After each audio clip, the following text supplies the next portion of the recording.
Great work. Once we've got some examples out of the way, let's go back to a little bit more theory again. And in this video, I want to talk about the difference between a reference and the value. Hopefully you remember that in JavaScript, we have primitive data types. And again, you don't have to memorize all of them, just the whole idea that there are primitive data types and that the rest of them are object, the ones that are not primitive. And as far as primitive, we have string, number, symbol, boolean, undefined, and null.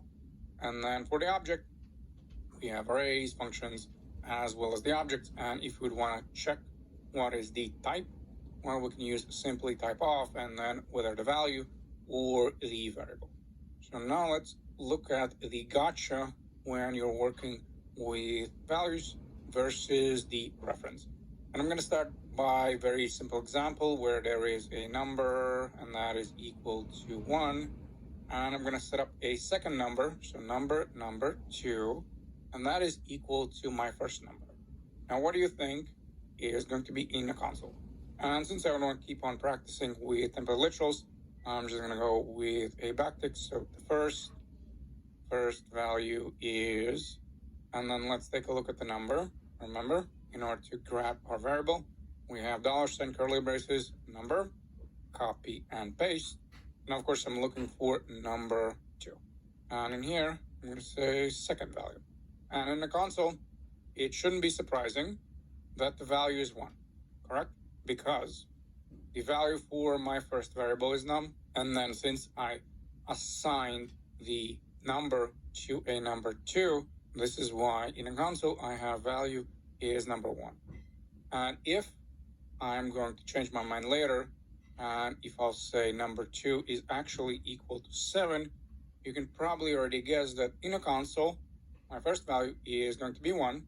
And of course, in here, I have the error. I have the error because we cannot do that with const. We need to use let. So let me change that. And now, of course, my value is 7. Okay, again, shouldn't be surprising. But let me throw you a mind grenade. What if we set up a object and try to do something similar? So I'm going to go with person. And that is equal to name Bob, like so. And I'm going to set up person number 2 the same way. So person number 2 is equal to my first person. Again, we'll just console log for now. And we'll use template string. The name of the first person is, and then let's access person name, person.name, copy and paste, and the name of the second person, you can already guess, is going to be person2.name. All right. Again, same thing. The name of the first person is Bob, and the name of the second person is Bob.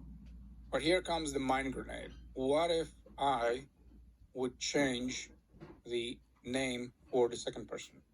What if I were to person to that name is equal to a Susie? What do you think is going to be my value in the result? And here comes the mind grenade. The name of the first person is Susie. Okay, is it Susie or is it Bob? Because the second one, yeah, that makes sense. I changed the name from the Bob to a Susie. However, the same is now displayed for the person as well. Why is that happening? Well, when assigning primitive data type value to a variable, any changes are made directly to that value. So if I'm changing this, I'm just changing the value. However, when we're using the reference, we are affecting the original value. Because when we are assigning primitive data type, we're not affecting the original value. However, when we use non-primitive data type, when we assign it to a variable, this is done by reference. So any changes will affect the references. Now, should you just memorize this? No, probably not. But I'm just telling you that eventually, as you're progressing with JavaScript, you will most likely hit this roadblock. So just remember that there is a difference whether you're using primitive data type or you're using the object one, because with the object, we are using the reference. And the last thing that I want to mention that, of course, there's ways around it. For example, in the ES6, we have an option of just copying the values. Now, I'm skipping a little bit ahead, but the way it would look like is something like this, where I'm just going to use a spread operator and then person. And now you'll see in a console that the first person is still Bob and the second one is Susie.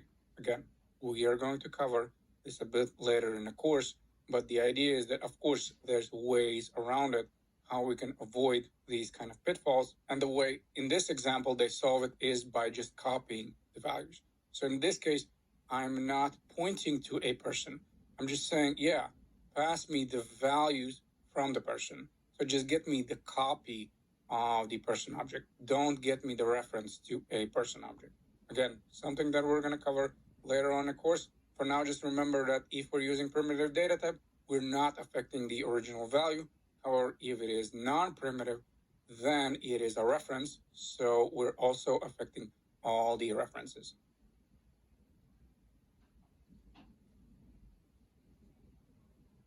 We already met a null and undefined. And essentially, both of them represent a no value. However, there are some subtle differences. And for undefined, it is JavaScript's way of saying, hey, I cannot find a value for this. Or when we're talking about null, it's the developer that sets that value. So for examples for undefined, that could be a variable without a value. Remember when we just declared the variable, a missing argument. So we have a function that has parameters, but then we don't pass in the argument. Also something that we already looked at, where if that is the case, then JavaScript is just going to say that the parameter is undefined, and also the missing object properties. So if I'm trying to access the property in the object that doesn't exist, I'm also going to get back undefined.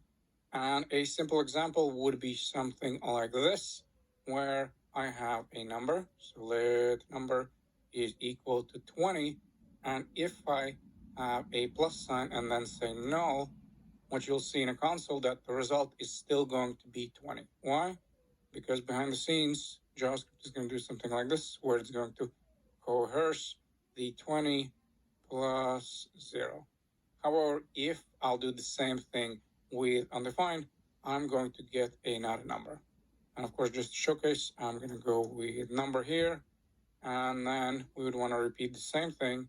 So let me copy and paste one here. And then instead of null, I'm going to go with undefined. And then, of course, instead of number, I'm going to call this number 2 or 3 or whatever. And you'll see that we're going to get another number, because this is the value that we are setting null. However, JavaScript cannot perform the same thing with undefined. So something to keep in mind, where null is going to be something that we set as a value. However, the undefined is going to be set by JavaScript each and every time it cannot find some value for the thing that we're looking for.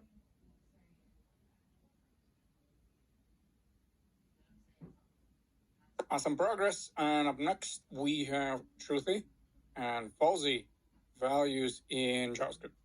And I know.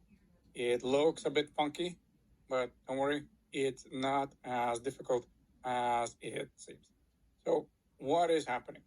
Remember, we have Boolean values in JavaScript. For example, in the condition, if I pass true, of course, my code will execute. And in this case, in a console, I have, hey, it works. Same is going to work if I right away pass in the expression. If it's going to evaluate to true, then of course the code will run. If not, then of course the opposite. And yes, we can store this in the variables. I could just say bool1 is equal to true. And of course, again, that is going to display the code in the console. And the same thing with bool number 2. Same results. Something we already talked about before. However, what if I would give you a mind bender where, for the time being, I'm just going to comment this out, and we'll move those suckers a little bit down. But we're going to set up a variable, some kind of variable. In my case, I'm going to give it a name of text, and that is going to be equal to a simple text of one letter, or it could be my name or whatever. So I'm just going to go with John. And now what I would want to do is set up another condition. And in here, I'm going to say evaluate text. And then if this is true, then console log again, the value is true. More precisely, we should probably add truthy here. So let me fix that. The value is truthy. And then we're going to set up else. And in that else, if that is the case, we're just going to console log the same stuff, or we're going to say that the value is falsy. All right. And now in a console, I have, hey, it is truthy. So what's happening here? This is just a text. This is not a Boolean, true or false. This is not an expression that evaluates the true or false. This is just a simple text. So what is happening? Why in a console I have, hey, the value is truthy. So essentially I stick it in my condition. This evaluates the true. And now my code block, of course, that represents the true value runs. And what happens if I delete that text? If I go to a empty string? Why do I have the falsy in a console right now? Technically the same text, correct? What is happening? You see in JavaScript, all the values are either truthy or falsy. What that means is that even though the value is not a Boolean itself, in the condition, it can evaluate to true or false. So behind the scenes, JavaScript can be like, okay, is this value true or false? And it's going to be easier to remember falsy values because there's less of them. And then pretty much everything else is truthy. And essentially what that means that if you have a string, for example, with at least one character in condition, this is going to be evaluated to true. And then of course, whatever you have in a code block is going to run. However, if the string is an empty string, this is going to evaluate to false. That's why the else is going to run. As far as the falsy values, there's less of them, and that's why it's easier to remember those. And then you can just think that everything else is going to be truthy, meaning in the condition, it's going to evaluate the true. Falsy values are empty string with double quotation mark, single quotation mark, backtick. Then we also have 0, -0. Additionally, we have not number, evaluates to false. False, of course, evaluates to false, null, and undefined. So those are the differences between truthy and falsy values. And that's how they work in real life, where if we stick some kind of value in the condition, it's going to be evaluated to true or false. That's why all the values in JavaScript are either truthy or falsy.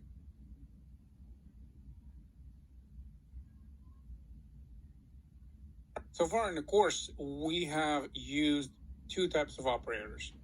We have used unary operator, that would be type of, and then also we have used binary operator, which, for example, would be assignment operator. Now, why I call them unary and binary, and of course, when I say I, meaning why they are called unary and binary, is because we count how many operands they have. For example, for type of, the reason why it's unary is it only has one operand, because we just type of and then whatever value here on the right hand side. So for the binary, we have two. We have first the declaration, of course, and on the other side, we have the assignment. And the reason why I'm telling you all this technically gibberish is because we also have a ternary operator in JavaScript, which essentially just gives us an option to shorten our logic.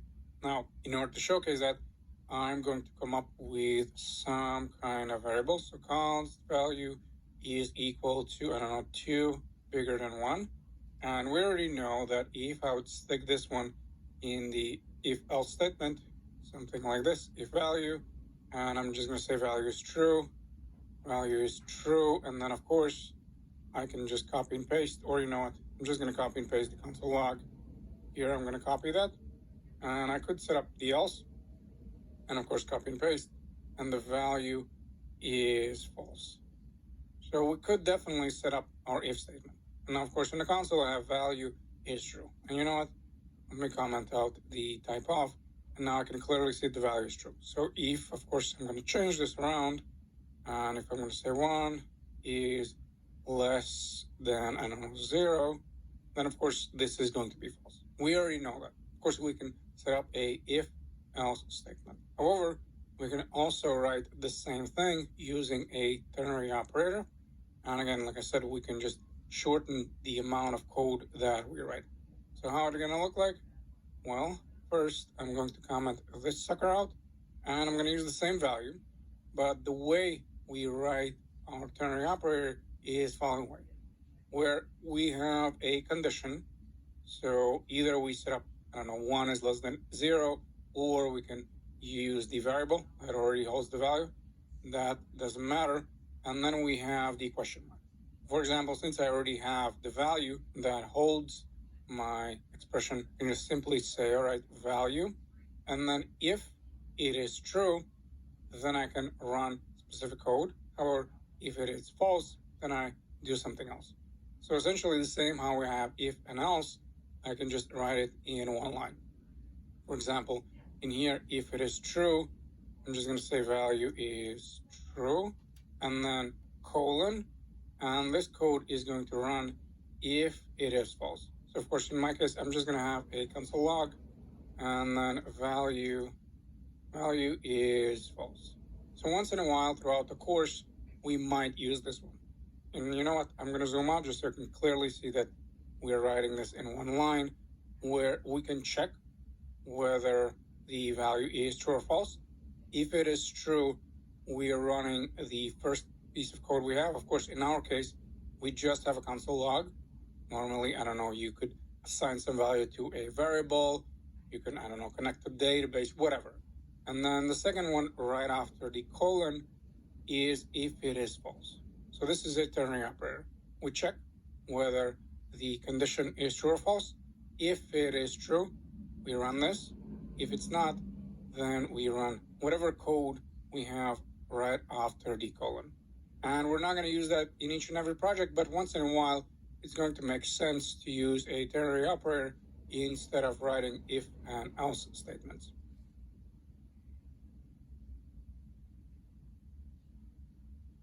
Awesome work. And up next, we have global scope, local scope, and what would be the differences.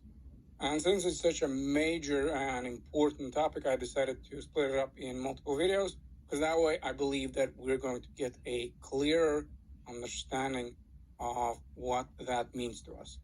And I'm going to start by covering the global scope. And essentially what that means is that any variable outside of the code block, and when we talk about code block, essentially we talk about curly braces, is said to be in a global scope. Now, what that means is that we can access it from anywhere in a program, and not only we can access it, we can also modify it. And while your applications are small and cute, everything is awesome. However, as your programs grow, you need to watch out for the name collisions, since we already know that we cannot use the same variable name. And also, we need to make sure that we don't modify that value by mistake. Now, let me emphasize word by mistake, because of course there's going to be some situations where you want to modify that value from the function, from the if statement, or along those lines. However, there's also going to be cases where you might do it by mistake, and that's the one that I'm talking about, because there's nothing wrong with modifying the value from the function. Again, it's not against the law. I'm just showing you what problems you might run into. And let's start by creating a variable like name is equal to Bobo. And in here, I'm going to say that in the next line, name is equal to Peter. Okay? That is, of course, allowed. I can do this. I can modify it. And in this case, I purposely wanted that. I said my initial value is going to be Bobo, and then second one is going to be a Peter. Okay, that is allowed. Now, what I need to watch out for is that I cannot just say const or let or whatever, and the name, and that one is equal to John. Now JavaScript is going to be like, hey, what's your issue? You already created one variable with a name, so of course that is not allowed. And this is the case where I would need to get creative, name num1, name num2, and so on and so forth. And you can see that as your program grows, it's kind of annoying where you need to get really original with a variable names. And that's the issue if you set up everything globally. Now, other thing, modifying? Well, let's start by setting up the log. And in here, I'm still going to practice with the template strings. My name is, and of course, we're going to do interpolation, name, and I'm going to go and I am awesome. All right, I am awesome. Great. And now I would want to set up a function, a totally separate function. For example, the function name could be calculate. And the reason why I'm calling this calculate is because I want to showcase that this function technically would have nothing to do with our name. So we're going to go with function. I'm going to say calculate. And then within this function, we're going to have some other code, dot, and not that. And in here, I would want to have a console log where I just showcase what is the value before I do that modification. And then I'm going to say name is actually equal to orange. Again, let's imagine that this is by mistake. I just decided that this is going to be orange. Maybe I was thinking about orange is that moment, and I just said name is equal to orange. Now, what do you think is going to happen if I invoke this function? Because, of course, at the moment, nothing is going to happen because I need to invoke the function. But the moment I do, it starts with Peter. And in line 11, I can clearly see that that was the value that I was getting. So I had Bobo, and then I had Peter. And then, what do you see in the console log all the way in the bottom? I have orange. And most likely, if I was depending on the fact that it is either going to be Bobo or Peter, most likely Peter, since that was the last modification, then I'm clearly not happy about this one. I'm not happy about the fact that, well, now it's orange. All right. Now, what we can also do is the same thing from the if statement. So I'm going to go with if and then true. So I'm right away setting up the true because I want that code to run. And I'm going to grab all these lines of code, copy and paste.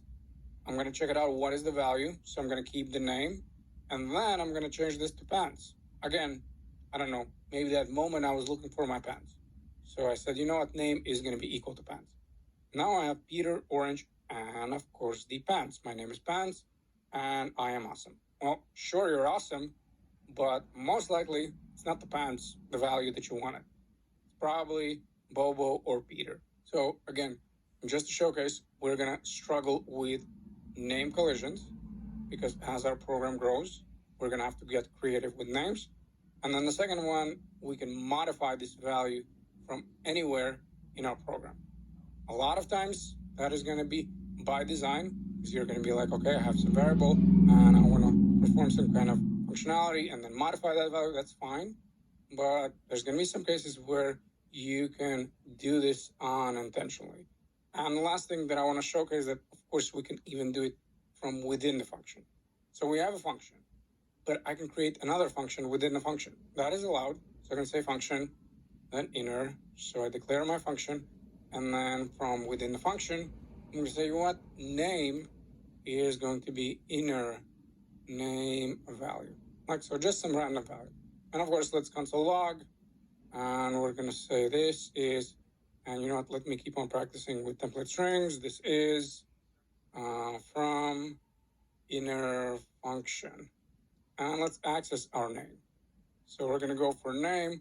And once we set up our function within the calculate, of course, we need to invoke it. So right after we declare the function, I'm going to go with inner. We're going to invoke it. And now in a console, I can see that I have Peter. Then I have, this is from inner function. And of course, the value is inner name value. Then I console log the inner name value. And my name is Pants because after that, of course, I have my if statement. This is to showcase that, again, anywhere from within your program, anywhere. You have a function, you can modify that global variable. You have a function within a function, you can still modify that global variable. And hopefully you get the gist. Where, yes, you can set up global variables. Yes, they can be accessed anywhere in your program, but it comes with few gotchas where be aware of the name collisions as well as modifying it by mistake.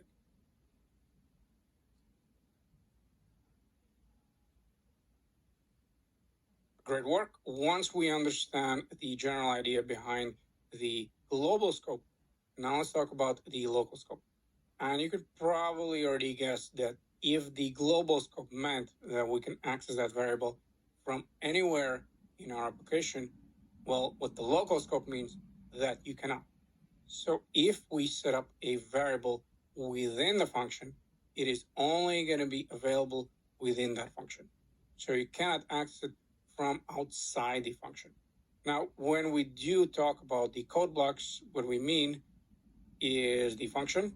Notice function has curly braces, if statement has curly braces, and also if we are really rebels, we can do something like this.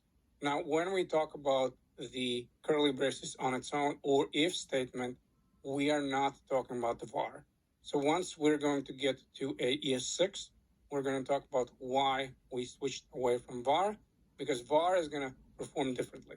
Yes, constant let will be only accessible from within those code blocks, or var performs differently when it comes to if statement as well as the single blocks. So that's why when we talk about this, we're talking about let and const. And of course, we'll cover that in detail once we get to S6. Just remember that all the examples that we're doing right now, we're talking about const and let. And I'm going to start by doing a little bit of spring cleaning, where I'm going to keep my name as Bobo, like so.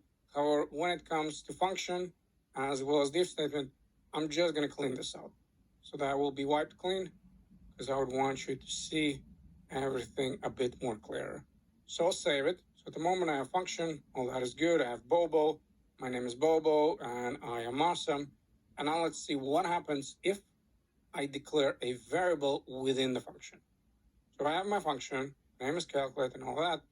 So you would think that since I wasn't able to come up with the same name in global scope, because remember, we had name collision issues, that probably we have the same issues within function. Well, let's try it out. So I'm going to go with const and name, and I'm going to set this equal to John. And now once I save it, I have no issues. Everything works fine. So what that means is that for each and every function that I create, I don't need to do this. I don't need to say name 1, name 2, name 3,333. I can just simply say, yeah, this is my function. I want to be short and concise, and I'm going to use the same thing, name. And just to hammer my point home, I'm going to do the same thing in my if statement, just to showcase that I can create the variable, I can use the same name, and I'm going to have no issues whatsoever. Now, the second thing that I want to show you is that we cannot access these values from the outside. Now, let me be very clear though, what I'm not talking about if the function actually returns this value. This is a separate story.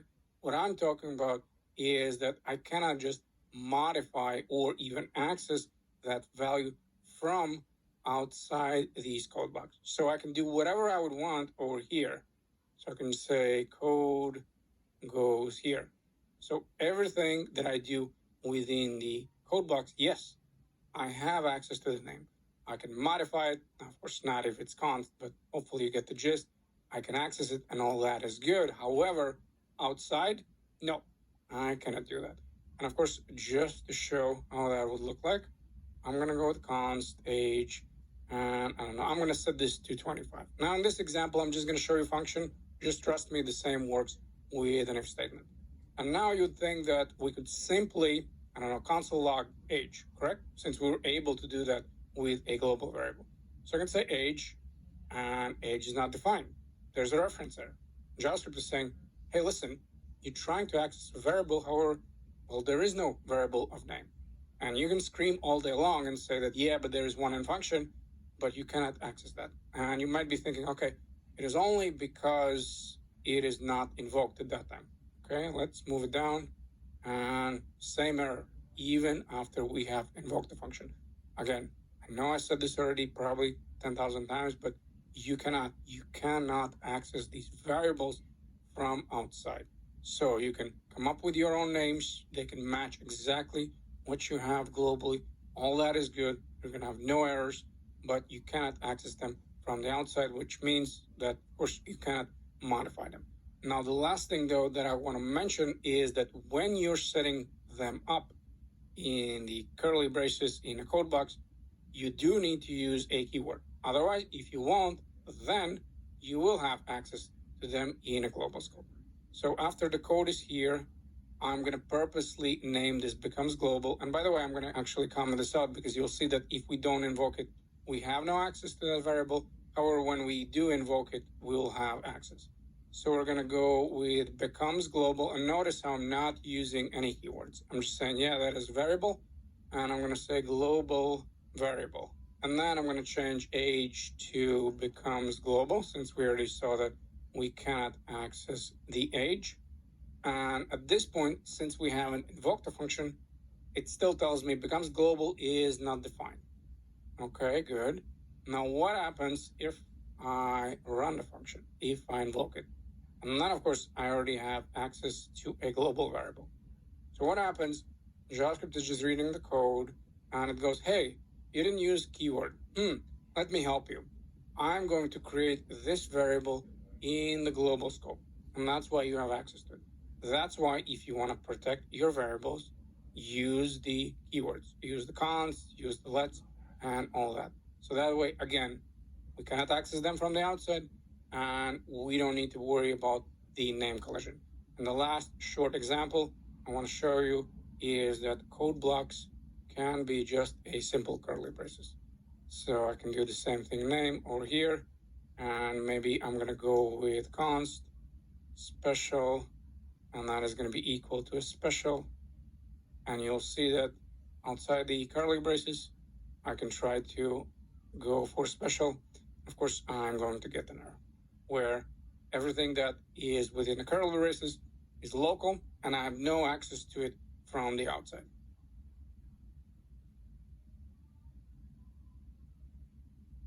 Excellent job. Once we've got the global scope and local scope out of the way, now we can talk about the variable lookup.